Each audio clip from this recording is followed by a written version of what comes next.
Friends, I got two highly unusual attacks to show you, including this one, a Yeti smash with only 3 Yetis. Are you freaking kidding me? And then at the end, I'm also got two more normal, very strong attacks. In fact, the strongest attacks at Town Hall 12. So we show you what's going to work most of the time. First, I'm going to show you an unusual attack, but this is still far more common than that Yeti smash, which is coming up as the very next attack. All right, might be far more common than a Yeti smash with only 3 Yetis, but still pretty unusual attack, and honestly one that I like. All right, guys, the trick to getting it done with a queen charge dragon attack, you might think the trick is like queen charging all the ADs in a base. I mean, that helps, but that's not the main thing. Honestly, the main thing you got to do if you're gonna do a queen charge dragon attack or a queen walk dragon attack, depending on whether or not you need to wall break in to get value or not, is going to be keeping your queen alive to the end of the raid. All right, like I said, this is an attack that I really like, an attack that I've messed around with quite a bit.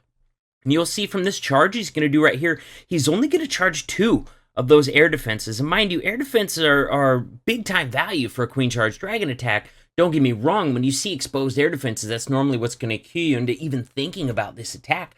But friends, it's not it. I mean, you got to get a lot of other value other than just air defenses. You got to create some good pathing for dragons. Basically, the other key, aside from keeping your queen alive the whole attack, because she's normally going to be the one that's going to finish the 3-star on a queen charge dragon attack, is going to be making sure that your dragons take out the core of the base, so that all that's left for your queen on the backside is buildings, defenses that she can actually reach. Because if you leave some high value defenses in an area where she can't reach, your dragon's usually going to die off and you're going to end up with a high percent 2-star instead of a triple. Juggernaut's going to show us exactly how to get it done here, man. He goes straight into an air defense, no tanking, no hound, no loons. That's risky, I'm not going to lie. But here we go. That's what he is doing. He's actually saving that Grand Warden ability, freezing that sweeper that he's going straight into. He's trying to save that Grand Warden ability for a section a little deeper in, where the dragons are going to be taking damage from the queen and air defenses. Look how much damage they're taking on the backside, you guys. He's got that rage and that Grand Warden ability. He knows he's got to get that section hollowed out, but guys, he's already got it. Add in a Yeti bomb on the Town Hall. Well, it's not even a Yeti bomb. He used some sneaky goblins in there with an extra dragon to get that Town Hall down. He knew that would be too challenging to get with his dragons that have a littler health left. But look at this. Look at all the buildings left in this, man. His queen can reach all that. And because he played smart with his rages and freezes on the queen charge, he's still got her ability left. I would almost say that's kind of one of the keys in case you end up with some heavy defenses. Like, look at these remaining expos. If you don't have your queen ability at this point, your attack is over. Oh man, he still had a freeze left. So he probably would have had it even if he didn't have the queen ability, but having that queen ability left towards the end, having only structures that she can deal with, is exactly what you're looking to do. Be successful with this attack. All right, guys, here we go, man. First of all, this was mind-blowing. This is a Yeti smash with only 3 Yetis, so it's mind-blowing for that alone. That being said, sorry, Anki, but this is also one of the luckiest attacks that I have seen. All right, you're going to notice he's got 14 Hog Riders in there, and you're going to kind of expect, like I'm sure he did, the Hog Riders are going to get a lot more value. In fact, he's got 3 heals. Those are all for the Hog Riders, you guys. So you expect him to get a lot more value, maybe even finish off this triple, but that's not the case. All right, guys, let's look. He's got a Grand Warden walk starting down here, getting some great value, getting that free funnel. You're already using the Warden, you're already using the healers. Might as well use a Warden walk to get some free funneling. Now, he wants to send his king inside the base since he's only got 3 Yetis. So E-Dragon is going to have to cut in the funnel on the left-hand side, and that E-Dragon's going to do an amazing job of cutting in that funnel for him.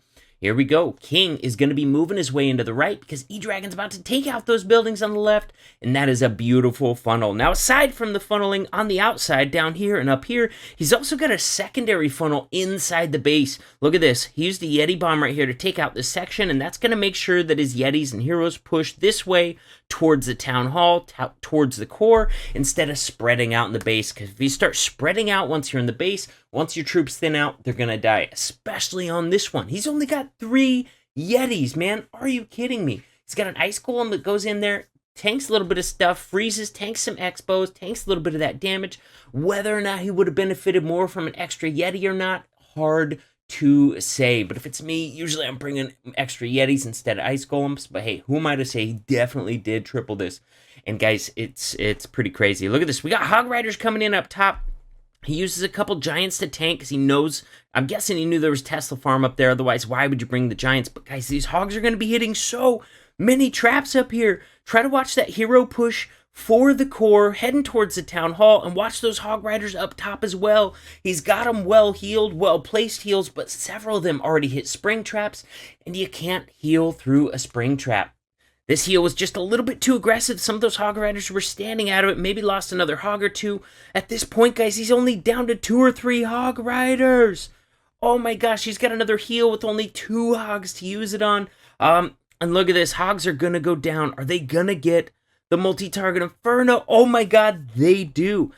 Now guys, this one's hard to keep track of, but if you didn't notice, his E-Dragon went from here all the way into here and took down that bomb tower.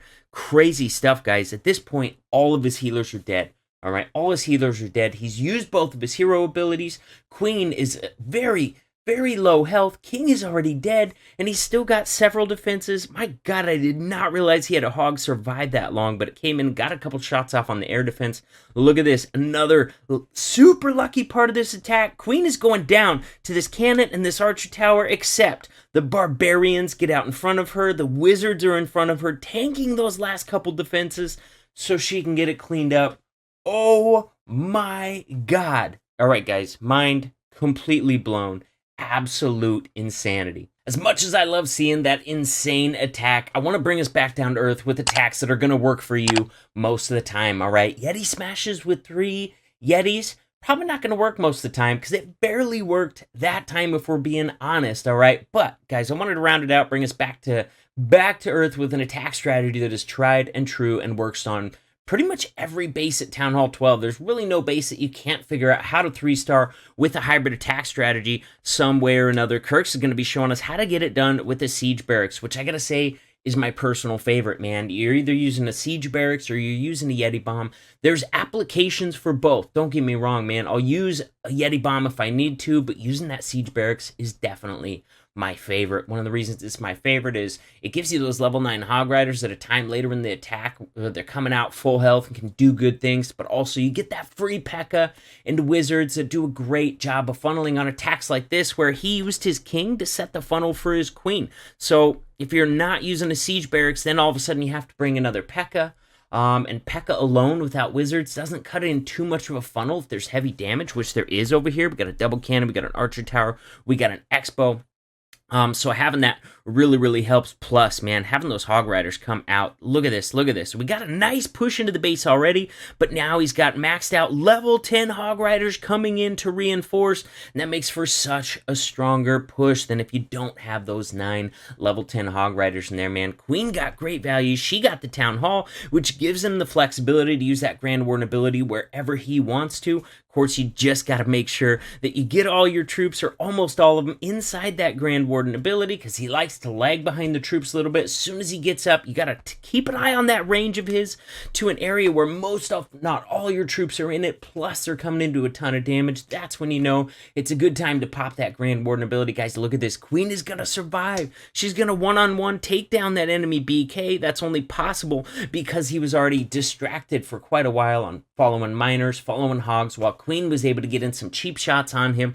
Now, the only thing that really poses any danger is going to be this air defense. It's able to snipe off her healers in an area where she's not able to reach it. But guys, he's still got a heal left at this point. In fact, we're going to go to ×2 because this base is more than smushed with that heal spell. Beautiful example from Kirk's on taking down a base with hybrid. And guys, honestly, this is going to work a lot better, a lot more often than Yeti smashing with 3 Yeti. All right, guys, here we go. Yet another hybrid, this time with the Yeti Bomb. Let's see what he's going to get done with it. Looks like he's targeting that Eagle Artillery.